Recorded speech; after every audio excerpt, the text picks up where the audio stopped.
Hello, everyone, and welcome back for some more freshly brewed drag tea. Today, I have with me a fabulous queen who wowed us with her amazing lip syncing abilities and beauty when she competed on season 2 of Drag Race Down Under. I'm super excited for you all to get to know her better and learn more about her amazing journey in drag. We'll, of course, be talking all things Drag Race, and I'll be asking some of the amazing questions you all sent in. Please join me in welcoming the always incredible Kween Kong. Oh, hey everyone, Queen Kong, as my Uber driver called me, Kevin. How are you? Good, how are you? Oh, look, booked and blessed and really happy. I'm doing really, really good. I'm so glad we could do this chat. Yeah, so we've been wanting to talk for ages. I mean, just as some context for the viewers, because I've already done interviews with the other top three from your season, so Spankie and Hannah, and I was Yes. really excited to talk to you. And we kept saying, "Oh, let's try," and you were so busy, I was busy. And well, that's the thing, because I don't have a manager or an agent, which is crazy. And I'm one of those people that just says yes to everything. And then they all clash together. And I'm like, oh, yeah, I'll make that work. So I'm sorry that you kept getting pushed to the bottom of the pile, boo. That's fine. I'm surprised you don't have a manager, someone as sort of like well known and successful as you. Oh, there's been a few people that I've tried, and I've tried a few people. I don't know. I'm really big on my brand, and I'm also like I'm business savvy, so they have to offer a lot more than I can do for myself, and no one has. So I'm still managerless. Well, you know what they say: if you want it done right, you have to do it yourself. Period. Well, Beyonce is Beyonce because of Beyonce, so Queen needs to try. Well, you are the Beyonce of drag. Oh, look, from the neck up sometimes, from the neck down more like Jay-Z, but hey, I'll take it. They're both rich and famous and successful, so you know. Right. Illuminati. Sorry, what a random way to start. But anyway, thank you so much for being here. I know my audience was very excited. I asked my audience to submit questions, which we'll do a bit later, but they were very excited. I think because it's been a minute since you were on the show, because we're now on season 3 at the moment of Drag Race Down Under. So I think it's been that enough time that people sort of like, oh yeah, we loved Queen Kong. She was really cool. So I think we were very excited to hear a bit about from you. Oh, yay. Well, thank you so much to all your listeners. That's incredible. Yeah, they've obviously had time to sort of settle down after me and Beverly. So that's good. Oh, we'll get to that. We'll get to that. Don't worry. Oh, yeah. Look, I just spent the weekend in Queenstown in New Zealand with Beverly. We did Winter Pride up there and we had the best time. So, yeah, that's my little sis. Aww. Gone are the days of feuding over a lip sync. We'll get yes, we'll bring all that back up, obviously. But I was wondering, first of all, if you could sort of talk a bit about how you started getting into drag and things like your drag name and where that came from and your journey. Oh, totally, honey. Oh, well, I started drag, I think it's been like 8 years now, which is so not that long compared to some of the other queens. But I've always been a performer. So before drag, I was a professional dancer for over like just up to pretty much like 15 years full time. And along the way, and I was working professionally for like some of the best dance companies across the world. And this was in modern dance, like contemporary dance, that weird where they pay you to be a tree. Like that was me. I was a coconut tree. So I was really, really popular. I got lots of work because I was like the first, and many companies, I was always the first brown person or first Pacific person sort of in that field because it is Western contemporary dance. And so I spent years being an artist, making work, choreographing, doing the whole bit. And it was always something about dance that never really ticked all my boxes, like within myself. Like as an artist, I was always like, this isn't completely me because I was dancing as a male, doing male roles, lifting people. And I always wanted to be lifted. It never happened because I'm a big mother. But, in the years of dancing, I found drag and yeah, drag just sort of quickly became. I went from the side hustle to the main hustle, mostly because of just it made me feel really powerful. More powerful than dance ever did. So, 8 years later, now Queen Kong. I'm not a dancer anymore. I dance sometimes on stage, but mostly, yeah, drag has just been everything for me. Wow, that's so cool. So yeah, so you started as a dancer and then that kind of then went into drag. That's interesting. Yeah. So where does the name And Queen Kong come from then? Oh yes, Queen Kong. So the name Queen Kong comes from the rugby field. So yeah, when I was growing up, I was always really into sports. It was mostly my father's influence, and because I'm built like a brick, house. I was really good at rugby, and so in high school, like it was a nickname that was given to me from some of the boys in the team. And I think initially they meant it as an insult because I was very flamboyant, but I was a big gorilla, and I would plow through every one of those men, and so still to this day. So that's where the name came from, Queen Kong. I did test one name out before I landed on Queen Kong. When I first started, my first drag name was Soy Mocha. Doesn't have the same ring to it. And I don't like the connotation of tasting like soy. So Queen Kong was way better. No, Queen Kong's it's a great name, because when I first saw when you sort of were on Drag Race, and we'll sort of talk about that in a minute, but when you were on Drag Race, I was like, oh, I guess because it's like King Kong, and you came in a gorilla like sort of looking outfit. So I got the connection. I thought that was a really fun way to sort of turn this guy, gorilla famous whatever into sort of a female Queen Kong.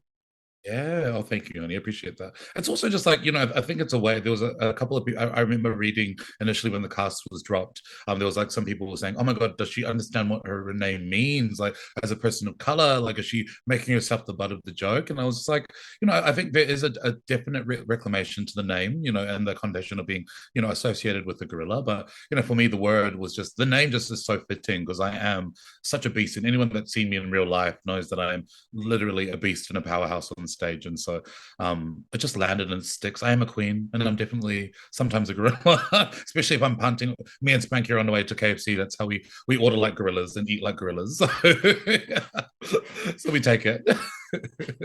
I can only imagine you and Spankie at a KFC. That would be hilarious.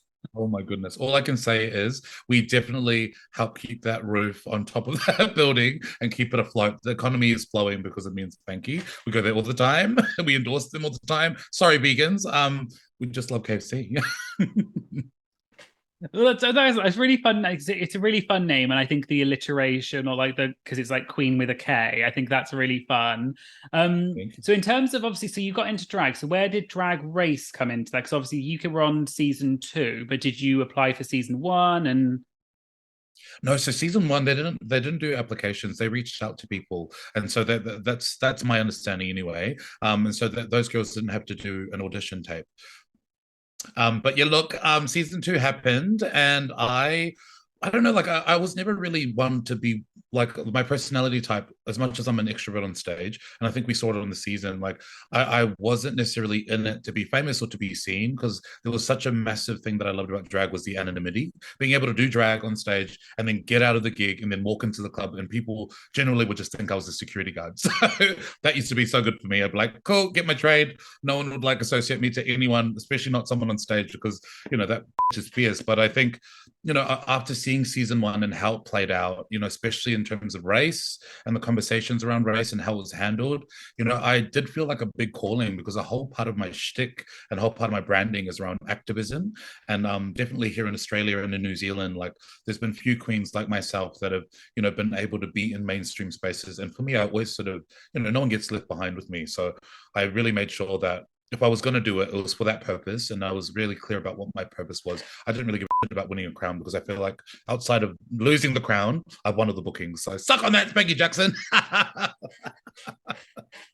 That's a great way of looking at it. No, it's true. Like, I think you can win. We've seen so much on the show that you don't have to win the show to be a winner. Like, people still know who you are. People still know who Hannah is, or like any of the finalists. Sometimes the finalists go on to actually kind of be more famous if they do an All Stars or something than the person who won. So yeah, and I think also too, like the win was like definitely, all the girls, like all my sisters from season 2 were great, but the win for me was really like being able to work with Hannah and Spankie. Like those 2 girls have like really become like part of my fabric. Outside of the show, we just stuck together. Like we're tight like bum cheeks, especially the 3 of us. Like we tour together, we work together, we live for each other. But I remember at one point during the competition looking at those 2 girls and just knowing that I was safe with them, and B, regardless of who was going to take the crown, those are going to be 2 girls that were going to be a part of my life forever. So that was definitely a win. They're the most supportive. Like they're supportive to the point where like they've really helped me redefine what friendship looks like within my own circle. Like I've literally had to cull people out of my life because I've gone, oh my God, no, this is what sisterhood is like. This is what friendship is like. And this is what the reciprocal respect, because it's easy to fall out of love with people, but it's, the thing in a relationship, romantic or friendship, the thing that dies the first is like respect for someone. And so, those two girls really taught me a lot about respect and, yeah, just how dynamics in a relationship should work. So they're definitely the win, even though I would love the crown and 50K. God, Spankie. But Spankie's shouted me many a feed at McDonald's and KFC. So she's made up for it. Oh, well, that's really lovely too. I mean, when I've interviewed Spankie and Hannah, they kind of said the exact same thing. They said even if they didn't, well, like what Hannah said, even though I didn't win, the win was meeting, like the three of you meeting, because I don't think, did any of you know each other before Drag Race? No, like I knew of Hannah. I had never. Oh no, no, that's a lie. I had met Hannah once. I met Hannah once, and she used to run this competition in Sydney called Drag for Dollars, and it's like a baby queen competition where you win a bit of money. And like I was a baby queen, and I went and competed in that competition and won, obviously. But that was the first time I had met her years ago, and so I remember seeing her on stage for a few years and just really admiring her. So when I heard that her name was going to potentially be in there, I was like, oh, there's the threat. She's the one, and Spankie I'd never heard of before, but we come from the same drag family. So her mamas and her like aunties in drag, they raised me as well. So when I met her, like on episode 1, we literally went, oh my God, we literally are the same person, like in terms of values, in terms of the way that we view drag. Like it was literally like meeting like a long lost relative. And so yeah, quickly we just became very, very close. And then I think after the girl group challenge is when we went, these bitches need to go because this is the top 3. Which one's first? That one, get her. No, your friendship, I think, was so sweet and so wholesome. And I think the reason why I think it actually was really lovely to watch was because it felt like it was genuine. And I feel like it was one of the only seasons we've seen where the top 3 genuinely were friends, not just friends for camera or friends on the show. You could tell that, like, I think, I can't remember who, so Spankie or Hannah, one of the two, said, I didn't really care about winning. I just wanted one of us 3 to win, and we didn't really care who. And I don't think many other top 3, if they're being honest, would actually think that. Whereas I feel like all 3 of you just didn't really care because you were so happy being friends. Yeah, I felt so bad for the producers on that last day. Even though, like, watching season 3, I'm sure they'd be really proud of us for that last day. But watching on that last final day, like, we were so happy to make it, and we just wanted to have fun that day. So any kind of drama that happened on that episode, that final episode, they had to really manufacture, or like, I think they cut our getting ready time in like half without telling us, to try and stir up the pot so that we could, like have a bit of drama. Like they were literally looking at the options because we were so like, kumbaya, we made it, the crown, the prize money, whoever wins deserves to win. And I think we definitely genuinely believe that, because we also watched each other sort of go through, peaks and valleys, and we were there for each other, especially like Hannah and Spankie for me, because I think out of the 3 of us, I definitely was the struggle bus out of the 3 of us. Mentally, I was just like not in the greatest place, but I think, both those girls, they didn't have to. They really could have, because like, when I walked in, people were like, oh my God, it's Queen Kong. She's a big threat. They could have just like, did the thing what you do on a TV show, and especially in a competition, and sabotage me and really like play to my brain and make me sort of, send myself home. But, they wanted to make sure that I was looked after, outside of drag, just so that, when we did compete, it was a fair competition. And so, leaving that space, I did, I was super, we were both proud of Spankie when she won. We were sitting next to her, and like, if it went either way, we would have been proud. But yeah, all around, she definitely deserved to win our season, and super proud of all the things that she represents and what it teaches people watching Drag Race about, what they can be. The thing about touring with her has been so amazing, hearing people come up to her going, oh my God, because you won and because you do this, like, I feel like I could do this. And, Drag Race seems like something that I can, reach and achieve now because you've done it. And as a sister, it's like, yes, that's my best friend, and period. She is that person. She does that for me and for Hannah. So yeah, we're very proud of her.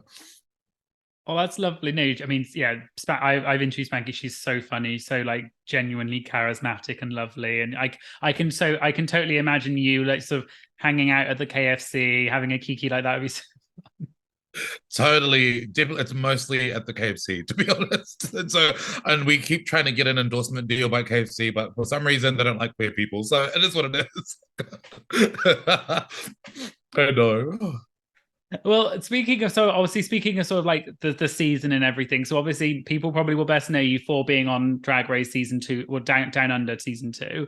So I was just wondering if you could tell us a little bit about what the audition process was like, and then sort of getting on the show and that whole process.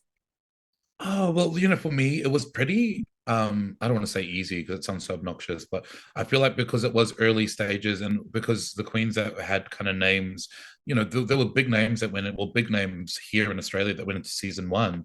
And so I think they needed to bring a level of sort of like professionalism, but also have like a different version of what they had on that first season. And I know if there's anyone that stands out in the Australian scene that has since they've started, it's been me, because I've literally had like where there is like a way to do drag and like the clubs that you come up under, I was never welcome in those spaces. So I always had to go left and create my own space, And so when it came to the audition process, I already knew what my point of difference was. Especially as a performer, I knew that there was, only a few queens that I know in Australia that could probably stand next to me on a stage. And I don't mean that obnoxiously. RuPaul says own your stardom, and I know it's definitely my skill set. So I knew that they were probably going to call on me, if not to be a lip sync assassin, then definitely to, send some bitches home. So I was just kind of like aware of that aspect and sort of played to my strengths and didn't really give away too much in terms of my cards. I didn't want to be the person going, I'm good at this, I'm good at that, I'm good at this, because I knew that they would probably me in the edit. So I was like, look, I'm a good performer and I'm really pretty. That's about it. And sometimes I'm a leader. Yeah.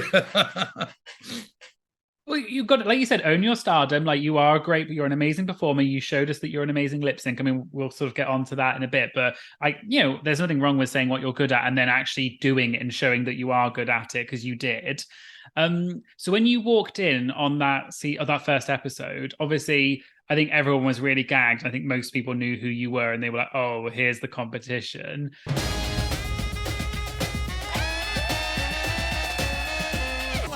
Everyone knows who Queen Kong is. She is a legend in the drag scene. What was that like walking in on that first day? And I guess maybe you knew that your reputation preceded you? Yeah, I found it really confronting because I think, the thing that people have always seen, like, well, the ones that knew about me before even meeting me, they'd see me online or see me, on stage, and like definitely the energy that you see, like I'm fearless. There's like nothing that I can't do on a stage. Like I literally will try every way to absolutely obliterate myself. And there's video evidence of it in most of my social media. But I think people, when you're used to seeing someone that's that kind of fearless or fierce, there's an assumption that that person is a certain way. And I know there was like a degree of like people thought I would walk in with an ego or like have some like version of like entitlement because of how much I've done in my own career outside of Drag Race. But what they don't see is that the pedestrian version of Queen that doesn't necessarily like to be looked at and struggles with mental health as much as everyone else and has anxiety, goes through depression. I was already aware that I was my mindset was already a little bit off going through 2 weeks of isolation, because we like isolate 2 weeks before we went in, and that kind of pressure on top of like my own self pressure on top of everything else that was going just kind of ate away at me. So they weren't necessarily aware of what they were going to be getting, but it was very clear that I was sort of my own enemy, for the first half, if not the majority of the season. Yeah, that's a really interesting point that you said, because when you walked in, you definitely had that energy of like, oh, this is the competition. Like she was fierce. Everyone looked kind of like a bit scared, not like of you, but as in a bit intimidated. And then what I found interesting was you really came in with like a fierce attitude, and on stage you were so confident. But then, like you said, I noticed that actually you were quite quiet and you were quite actually soft spoken in a way, apart from when you were on stage and then you came out. And I thought it was really interesting to see the difference between, we've seen people before that are very fierce all the time, but I feel like you came across being very fierce, but then you actually kind of didn't come across that. And I find that really interesting until maybe the later half of the season when he maybe slightly picked up a little bit. But I find that really interesting.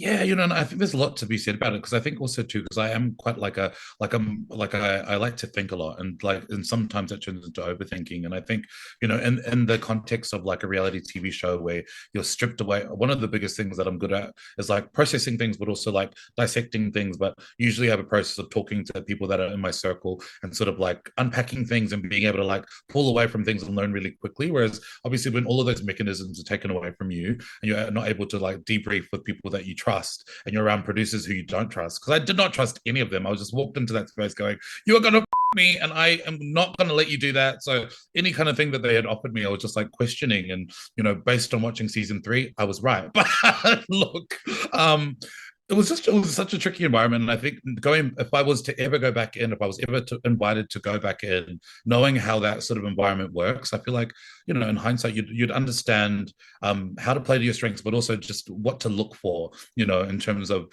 the moments where you need grounding or that kind of shit. Because I think that was the thing, it was just like propelled into a environment that was so foreign and then just going, I don't know who to trust, who to listen to. Those are trying to get me out, so don't listen to them. Like, don't look at the producers because you don't know if they're telling you bullshit.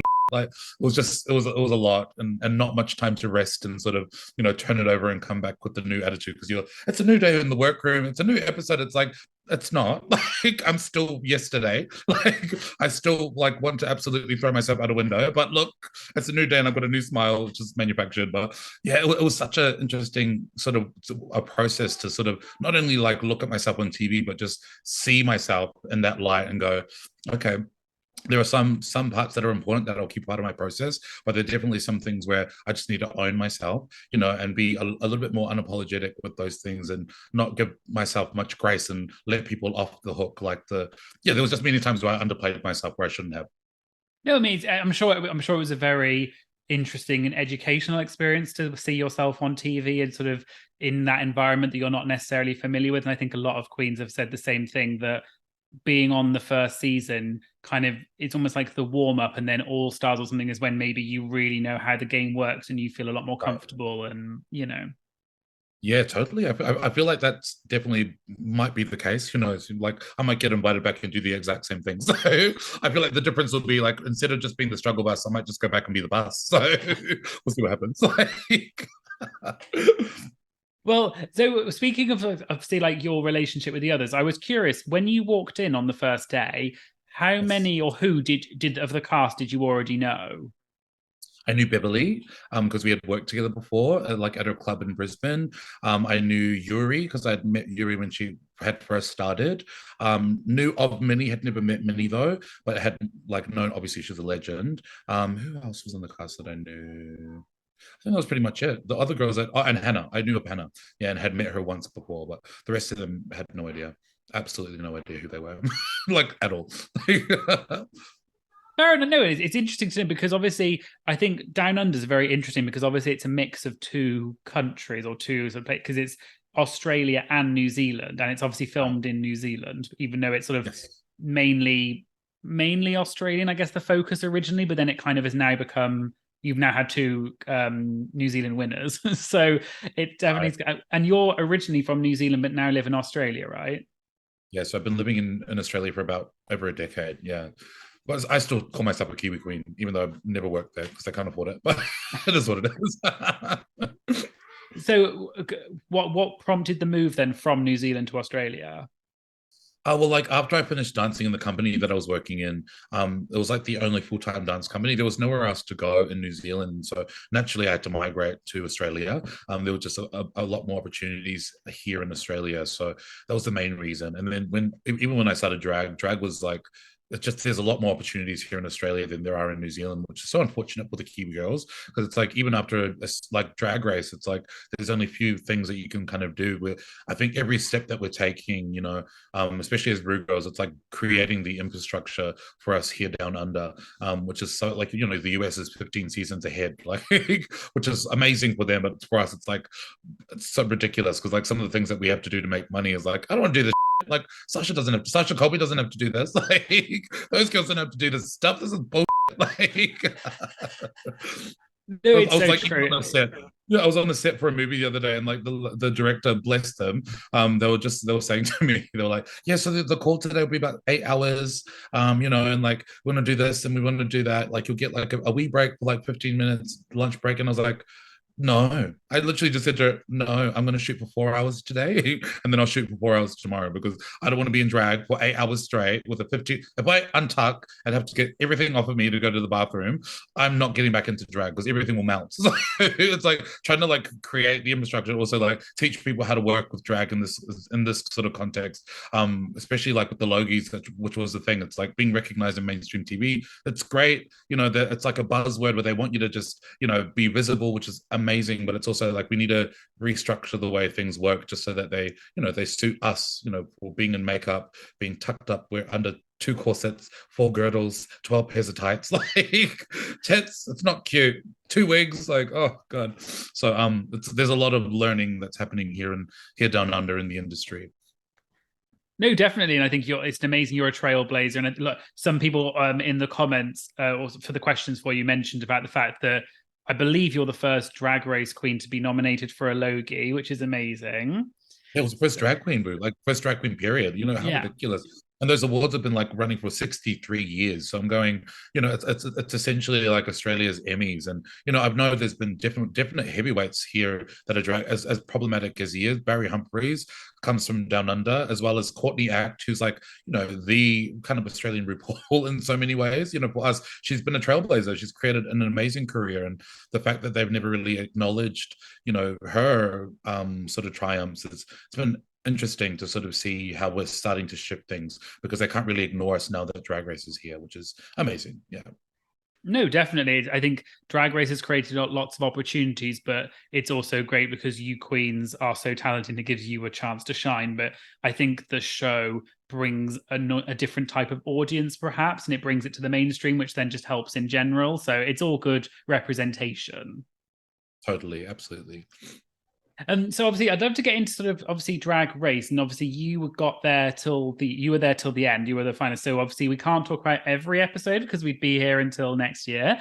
But I wanted to sort of just go through a couple of, I guess, your highlights. So you had 3 wins, one mini, two maxi. So I sort of wanted to talk about. So first we have episode 5, which was the girl group challenge.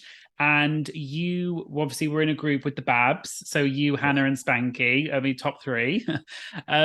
Top 3 before you were a top 3. And right.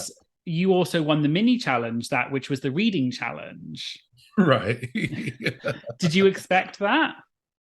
Yeah, I'm really good at reading, and I think like some of the reads that they cut, like it's fair that why they cut them, but because they were a little bit on the nose, and I won't repeat them because I probably will get cancelled out of context. But I don't know. I've got that banter. I'm really good. I'm really quick on my feet, and like I knew that was a challenge that I was probably going to win in, and I was hoping we'd get a roast so that I could do that too, but that's fine.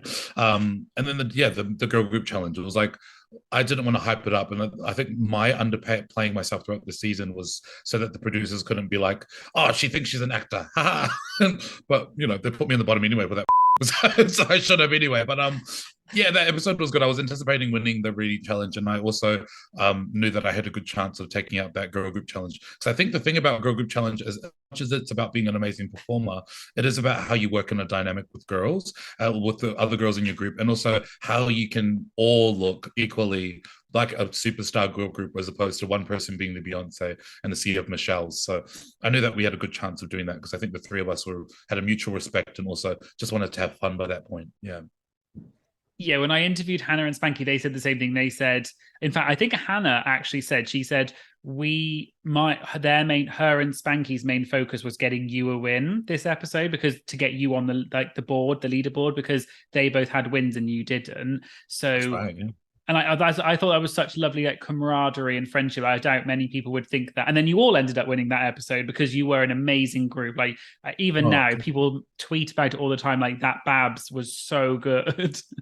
Oh, and we had so much fun, but that's the thing too. It was true. Like, and both Hannah and Spankie said that on the runway. They were like, we wanted to help Queen shine so that Queen could get her win because she deserves this win. And they wanted me to win it on my own, which is so like sweet. But again, it was like because we have such we had such good chemistry as a group. Like, and again, that was the only challenge on Drag Race where I was just like, this literally just feels like we were performing back at home in the club. Like, it was super chill. Like, even though we had a bit of like obviously drama in that episode with Beverly, like as soon as we walked on the stage, it was just like, but this is what we're used to. We're used to getting in fights and arguments in the club and then going on stage and letting no one know what's happening backstage. So it felt like a regular day at the club, to be honest with you.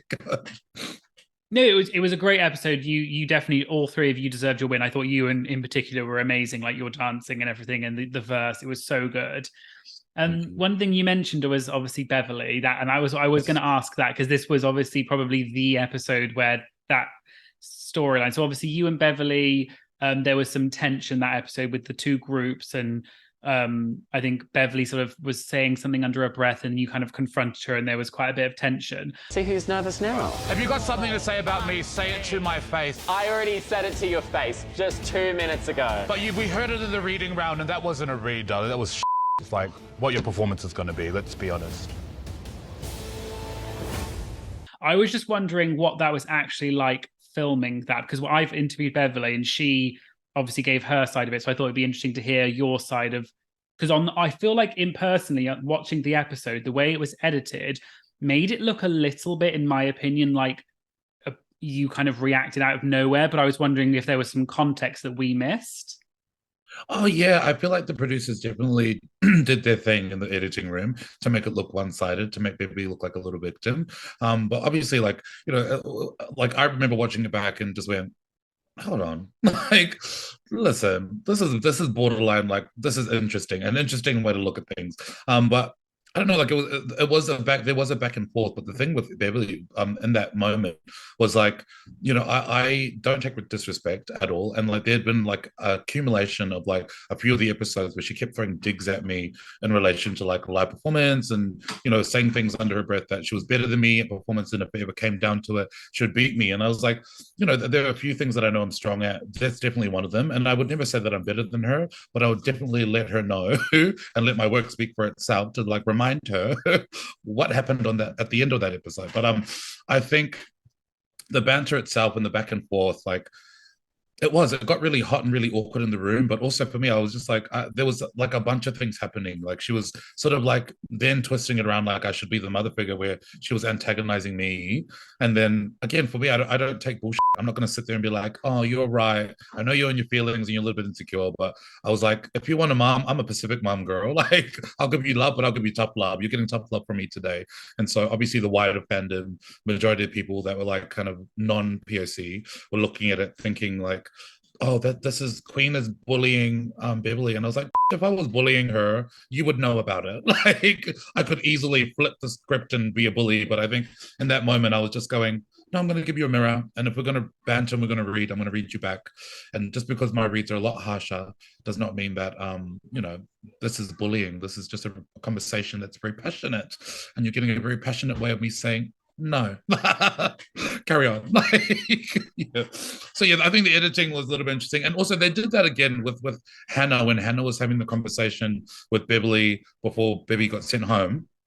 Like they kind of did the same thing in the editing room to make it look like Hannah just attacked her out of nowhere. And I'm like, and I think maybe in hindsight they were doing that to sort of make us look less than Spankie in the final edit, potentially, just to make us look like we're not as balanced. But look, we're all as equally as shady as each other. And I think some of us are just used to, you know, keeping people accountable. I'm definitely used to keeping people accountable. So it was interesting watching that back, definitely watching it.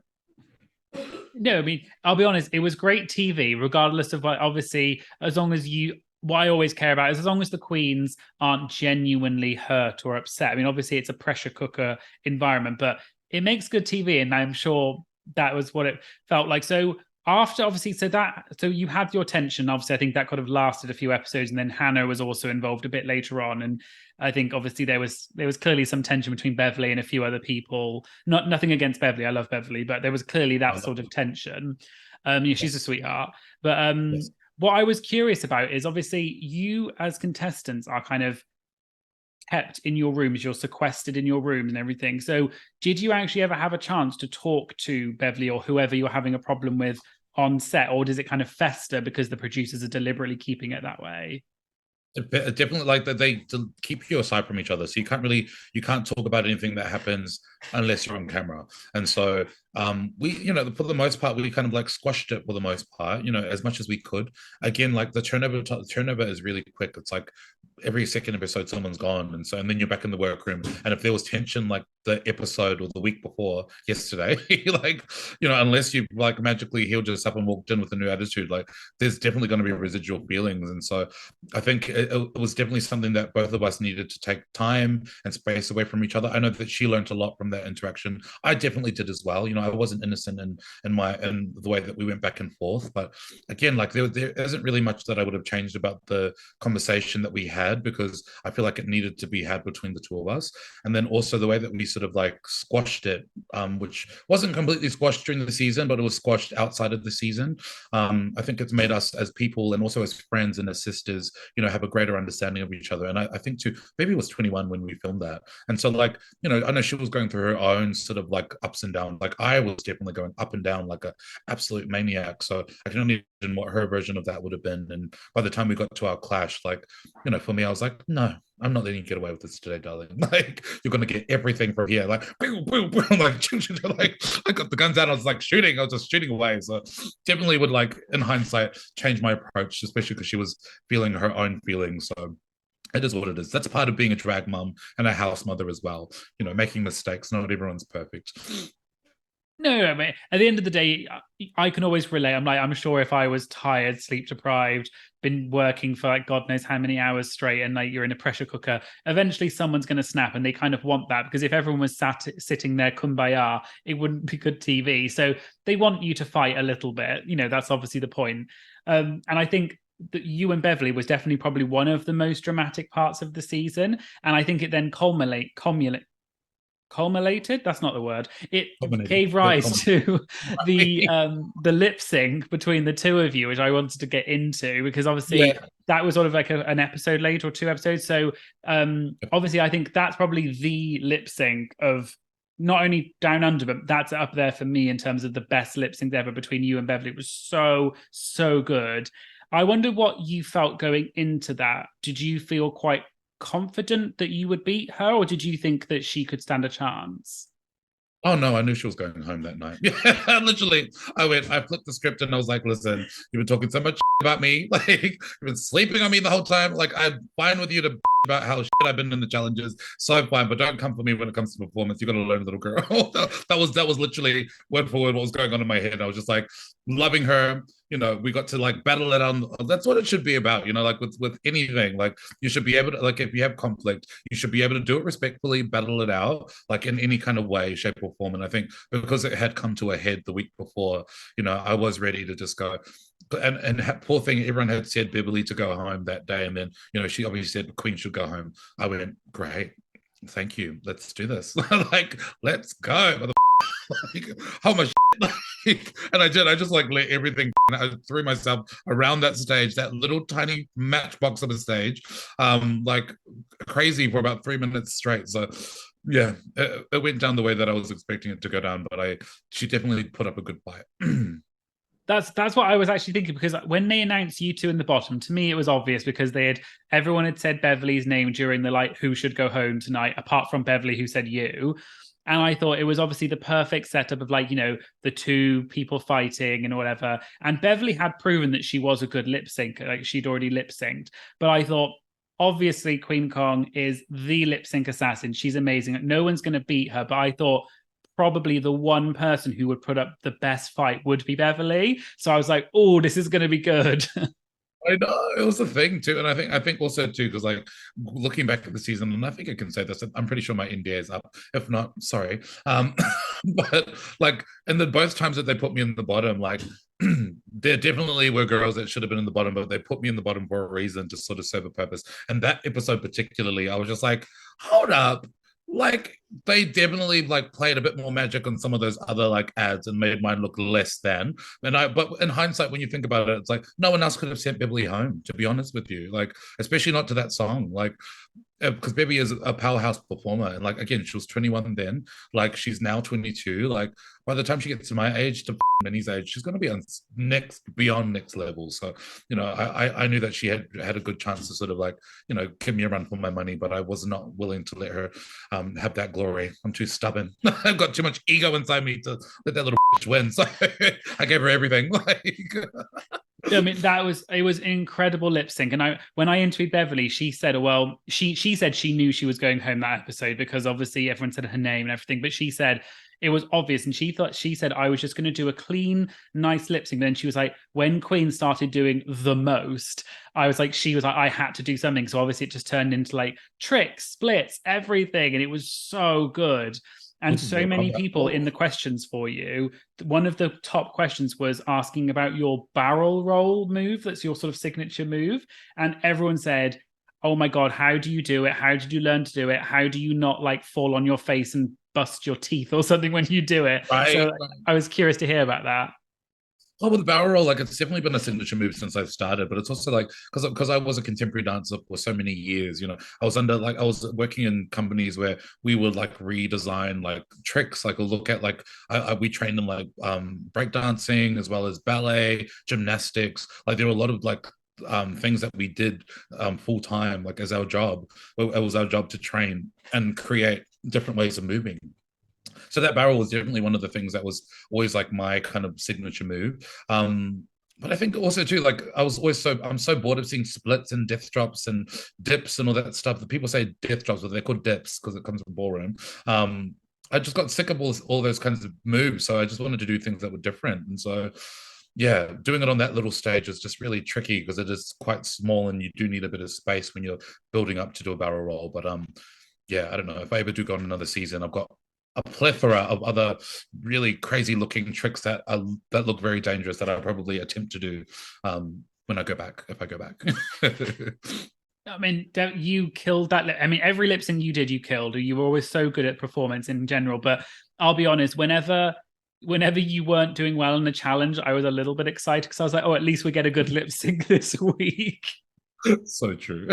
Also to the songs, oh my God, like literally, and I said it this week, like the person that's in charge of the songs for the lip syncs for Down Under needs to be absolutely fired. Like this season, what the absolute are you doing? Like it's ridiculous. It's like the things that can go viral on, because we are so saturated with Drag Race.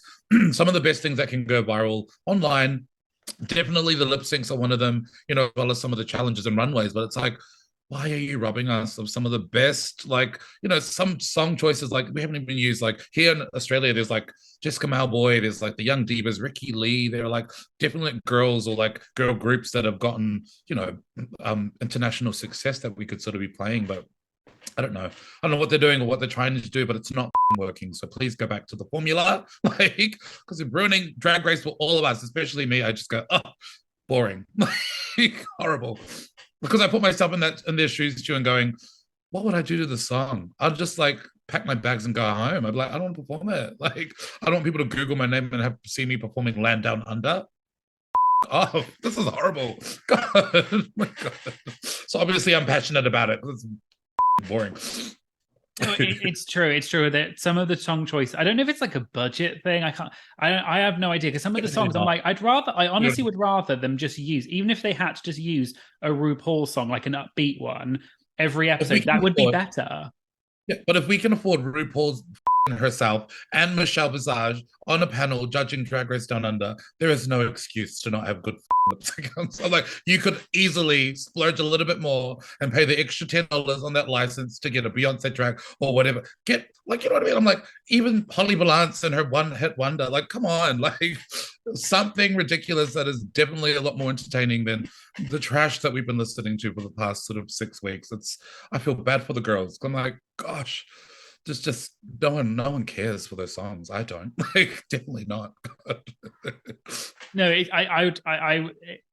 all the top lip syncs, all the really big ones that everyone knows, they're always like really big, famous, upbeat songs. And then you've got like like you said, Land Down Under was like, it's a fun song, but it's not a lip sync song. Oh my God, do you know where they frequently play that song? In straight bars. Like that's where they play them here in Australia. They play them in straight bars and they do that one in the Nutbush. They go Nutbush, City Limits by Tina Turner, and they do the line dancing. So I'm going, what the are we doing? Like, what are we encouraging here? Gosh, horrible. This is not gay rights. Stop it. Like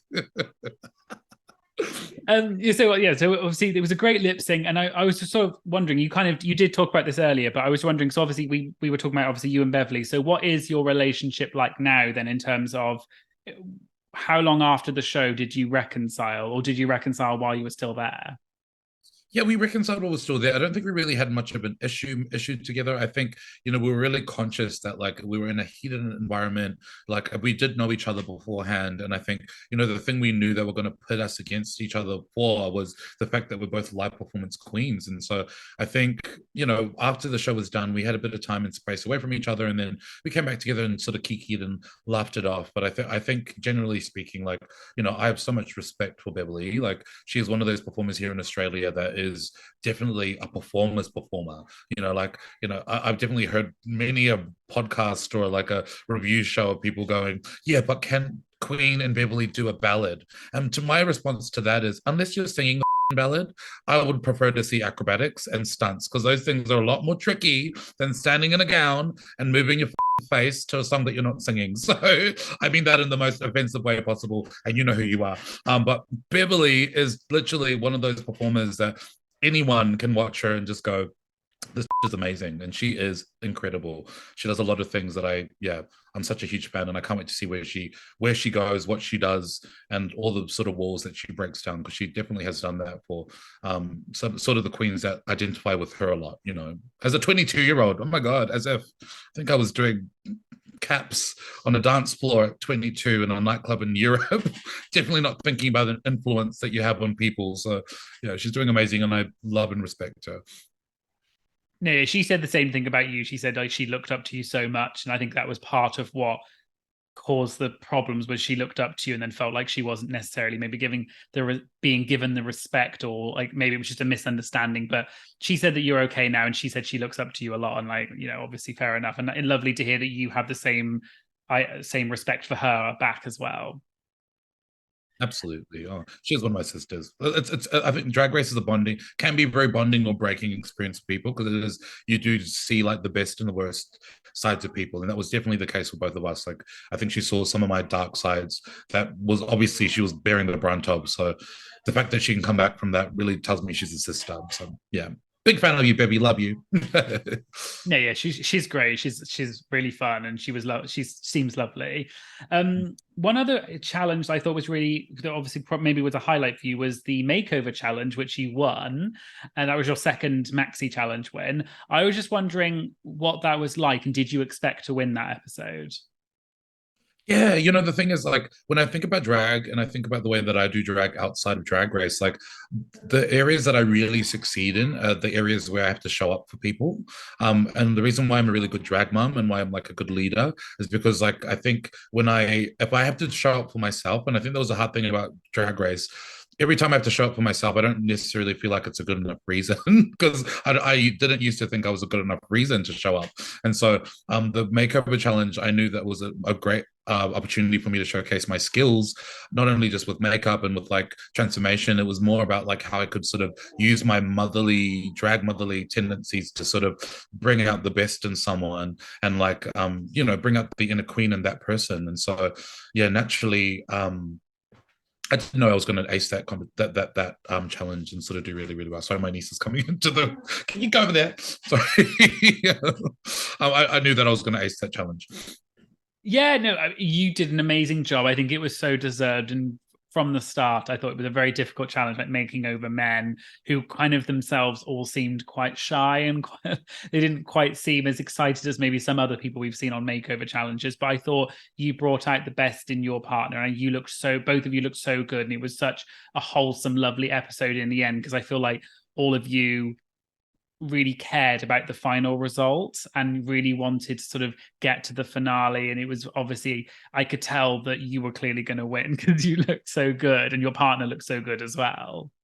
That was the thing too, because I knew too, because I was like, so I was my chair was here, and I had Hannah and no, I had Molly and no Hannah and Molly on the other side, and then we were all doing our makeup like this. And every time I looked up, I kept going, "We are fine, like we are absolutely fine based on what I'm looking at. There is nothing to worry about. Like those other men in your family look like feet." So I was just like, "We are absolutely fine." But like, I also too, like it's kind of cheating because like my transformation in drag, it's like I go from like a very like buff looking kind of like tradie man into a glamorous woman, and so that I've had lots of practice turning a shy masculine featured man into drag, so I knew I was going to do well.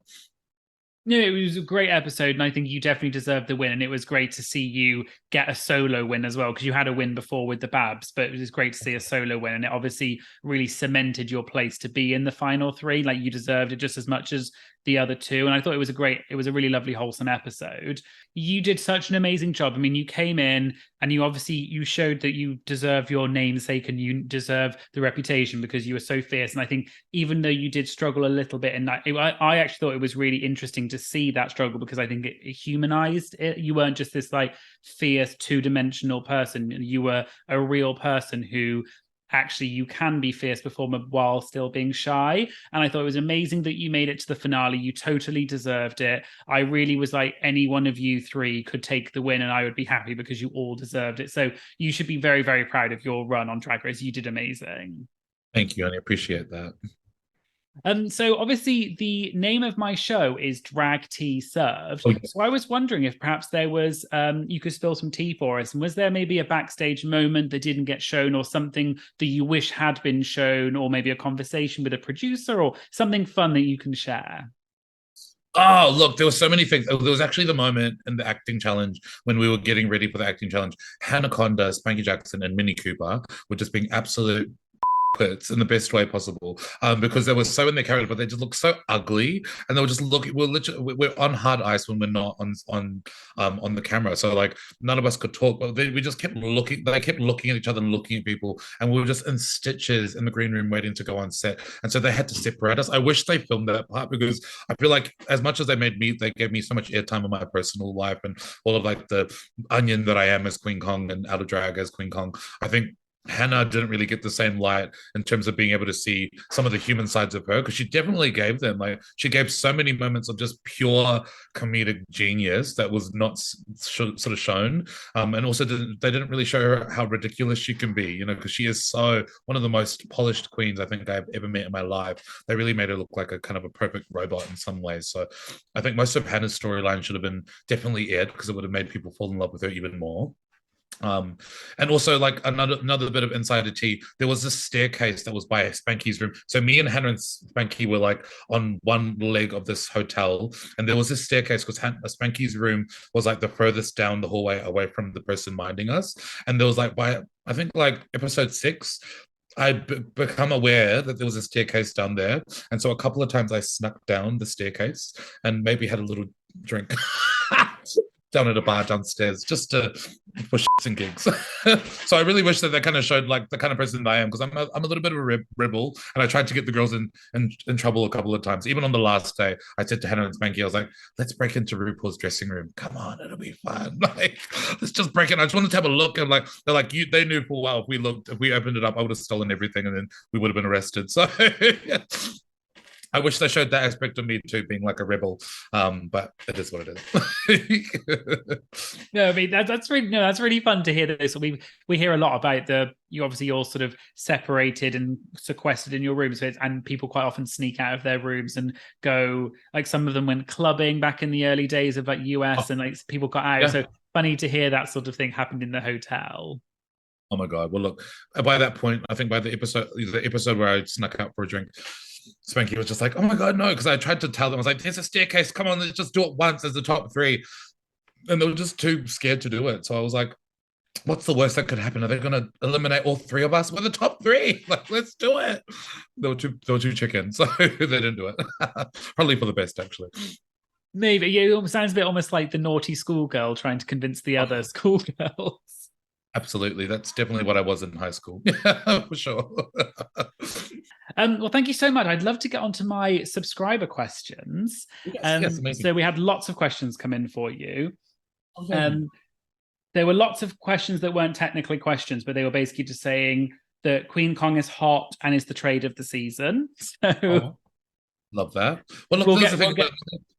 get They eliminated that section where like we got out of drag because I asked them to because I was a little bit offended because they're like, you're obviously the trade of the season. And I was like, obviously, but it's not really much of a challenge. The rest of them look like thumbs. So like, I don't know if that's much of a compliment. Give me some competition. So yeah, definitely I'll take the trade. But it wasn't difficult to be trade in that room full of thumbs. So, love you girls.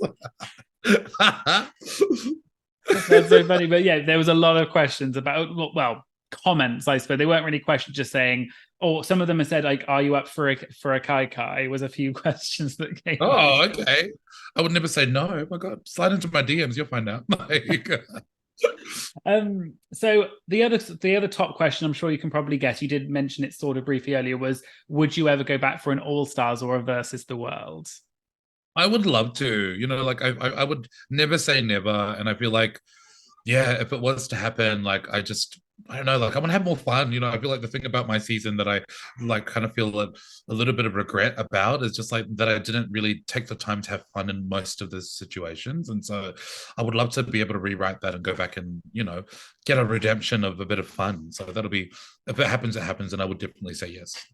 Yeah, we would love you back. We would love you back. I'd love to see you, Hannah, even Spankie, if they brought her back for like an all winners, or just bring her back for a normal season like they did with Isis Couture on Canada. I wouldn't care as long as we have you back. Literally, oh my God. Actually, yeah. No, don't bring us back in the same. I don't want to ruin our friendship if we got back in the same sort of situation of competing against each other because I don't think we know too much about each other to not fall out on TV. We know all of the deep dark secrets of each other, so we better never. If anyone's listening that's of like that kind of power, don't put us in the workroom together, please. I don't need Spankie telling people my KFC order. That's not cool. No, I mean, I'd love to see you back. I think you definitely showed that you are such a powerhouse performer and everything. And I think it would be great to have you on, even if it was just like bring you in for a lip sync assassin. We would get such a great lip sync. Do it. Oh my God, that would be camp. Actually, I would love that to not have to compete and just go and make some money and perform. Yes, please sign me up. Like, I'll fly myself over. The next question was from someone you may have heard of called Beverly Kills. Yes. And she said, why are you such a Oh, well, look, put us back in the lip sync ring again, and I will continue to be a I am that the one that sent you home. Love you. No, I love your two's like fake rivalry. I think it's amazing. Oh my God, I know, but like we need to recreate. Like we keep saying to each other, we need to actually perform that song together. But every time we're around each other, like we just don't do it because we don't want the song's triggering. It is very triggering for both of us. Yeah. The next question was, we've kind of talked about this briefly, but so obviously you were one of the few people of color from your season or just on Drag Race Down Under in general. And someone asked, did that add any pressure to your run? And a few other people kind of were asking, do you think that Drag Race needs to do more for like people of color representation and things like that? Because obviously that was touched on your season and obviously on season 1 as well. Totally. Look, I did feel, I think I was very clear about what my purpose was going to be walking into my season, because I do advocate and I am an activist and work with so many First Nations sort of action groups here in Australia, as well as sort of, run my own house, which is tailored towards amplifying the voices of Black, Indigenous and people of color. I knew that the purpose that I had to serve in that workroom was to make sure that if any conversations came up around race, like it did in episode 1, I was in season 1, that they were handled with the care and the nuance that was necessary. And, I also didn't want to be one of those queens that about Drag Race, not knowing what it's like on the inside, what the surroundings are like. I wanted to be able to actually help the conversation and also, see what goes wrong, out on the other side of the camera, to be able to offer advice or even offer people that do that kind of work daily. So I feel like after my season, it's been great seeing that there's 7 queens of color in season 3. But I do really think rather than just being more about representation, it's more about having people of color in the editing room to handle these stories. Because how are you going to be a non-person of color? How will you understand the nuance behind some of these lived experiences when you haven't got that lived experience? You might be an ally, which is fabulous and incredible, but unless you walk that walk or understand the sort of intricacies of what it feels like to be up against a system that is not for you, how are you going to write that story as an editor? And so I think there needs to be more representation, definitely, but I also feel like there needs to be more color, in the editing room, especially the ones choosing the lip sync songs. We need a bit more melanin in that part of the freaking production. Definitely, they have better song choices than some of these motherfuckers. So, yeah, I feel like it is like it needs to be more in the editing room, and I don't think this is not a conversation to RuPaul's Drag Race, because Drag Race is a pretty well-oiled machine. It's more Drag Race Down Under. That's the kind of thing that I would suggest they shift, because I know that minimal shifts have happened to that team. Yeah. Okay, that's interesting, because obviously what I thought was really interesting was obviously, so season 1 there was the thing about the racism and the blackface and things like, obviously that was really not good. And then on your season, obviously there was that moment in the workroom where you and Hannah talked, because Hannah there was some like cultural appropriation in her past and things, and you talked about that. I always wondered, because you said you knew Hannah a little bit, was that conversation, obviously it was really important to have, and I'm glad I thought you handled it so amazingly and you were very eloquent and everything. Was it quite awkward in a way to do that with a friend, or was it kind of, you just felt like it needed to be done and that was it? And yeah, the producers had offered us, like they said that was happening they said that in the blogs, people were talking about Hannah in that way and whether she wanted to address it. And obviously, like looking around the room, there were only a few queens of color in that space. And so, for me, I wasn't uncomfortable, because it's those conversations. And I think that the way that I handle those conversations, with grace, it's just like, because I do this regularly, like I have these kinds of conversations regularly, or like I'm sort of primed in that conversation and offering an anti-inflammatory approach rather than an inflammatory approach. With Hannah's case in particular, like I was already aware that, her situation was so far different to season 1's situation. I don't even want to say that person's name, because I know just the intention was completely different. So it wasn't awkward, it was just needed. And I think the way that it played out, like I was very clear in saying, like, if this conversation is going to be aired, it needs to be aired in its entirety, rather than just you snipping the best bits based on what you think, because you don't have anyone in your editing room that would understand what's important parts of this. Because if you are going to do it that way, then you're speaking for a community that it's not for. If this is about trying to offer, not a band-aid, but a solution, or like a way of, resolving these kinds of issues, then we need to air the conversation how it's done, and get the right people in the editing room to make sure that it's, adheres to protocol, and, it speaks to the nuance of race, especially here in Australia. Because the thing about Australian history is, like, they have, and I mean they, because this is where I really do say I'm a Kiwi queen, but Australia has a real issue with acknowledging its history when it comes to race, especially around the First Nations community here in Australia. Like, even the fact that we're voting for a referendum at the moment to say yes to First Nations and Aboriginal people getting a voice, one chair at the table, it's like, why? Like, it's just absolutely beyond me how ridiculous these conversations are. And even though we're making baby steps, it's like, yeah, some of these conversations really don't need to be had. They should just be human instinct. Like, we should already be past the point of like questioning whether someone needs a seat at the table. Like, people do. Like, how do you get heard? Like, that's why we say representation. But yeah, it was important to have that conversation with Hannah, and important to have that conversation in the workroom.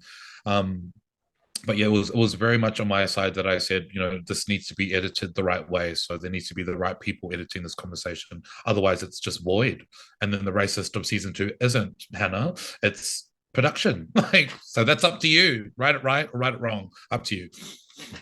No, I really appreciated that conversation. I thought it was so important for that, because you were one of the only people of color on the show on that season, or just generally. And I thought you handled it so amazingly, and you came across very educational, and like, I just thought the way you handled it was the perfect response, and it was really educational, and I think it really helped.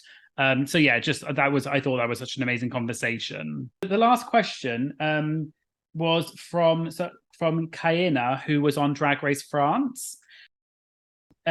She said, you've used this like image of Melissa McCarthy with her middle finger up a lot on Twitter, and she was basically saying why. But the reason why I use Melissa McCarthy's image, poking fingers, is because I just find it funny. And some of these people, when they come at you so passionately about what they have to say, all I want to do, that's what I would do to them. That's literally what I would do to them if they were at a meet and greet, which they would never do, say it to your face. But when people say shit to you, I just do that. Like I'm going, you know, I even walk past. That's how I greet Spankie and Hannah most times. I'm just like, I walk past them or I send them a video just doing this. Like, I love it. It's so like, because it's so, in so many ways, it's so like teenager, so high school, so dumb. And I'm like, so is what you have to say. So here's this. I love it.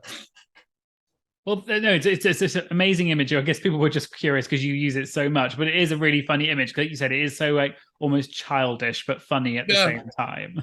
Oh, I love it. Maybe I'll play a Snatch game if I ever go back. I'll just do that every time you ask me a question. I'll just do this. Done. Doing that.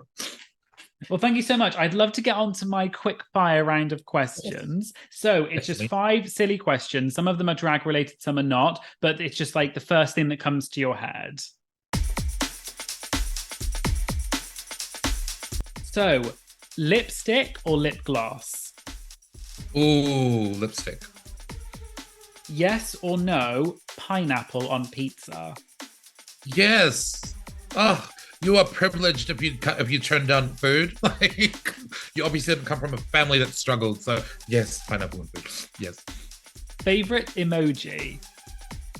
Oh, the middle finger. Yeah, it's my favorite. Yeah, always. Cocktail or champagne? Cocktail. Period. And can you summarize your drag race experience in one word? Mess. No kidding. I'm kidding. No, I can. The word is robbed.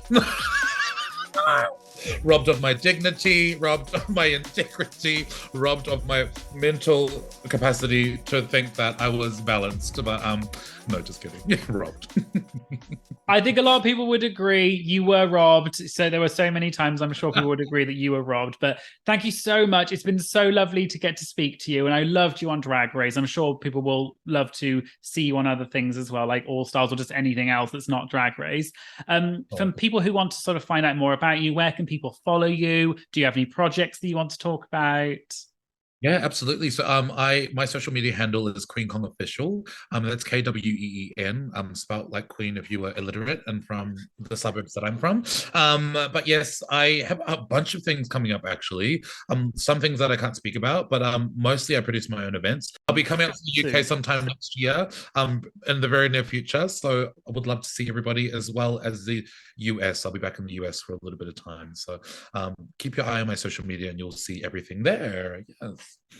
Well, thank you so much. It's been so lovely to get to speak to you. And I really do hope that we see you either on maybe an All Stars, but I would also love to just have like an entire season where it's just you doing a lip sync every episode. So. Oh my God, could you imagine? I actually would love that. If that was my paycheck, just to come in and either send someone home or just to give a good shot, would love to do that. Yeah. and when I move to Melbourne very shortly, I'll definitely have to make sure I come and see a Queen Kong show. No, I'm going to take you. I'll take you and your partner out. I'll take you to all the good places. Take you to my favorite KFC. It's really gourmet. You'll love it. I love a good KFC. Thank you so much for having me. Thank you so much for being on. It's been a pleasure. Thank you. Bye. Thank you so much. Bye.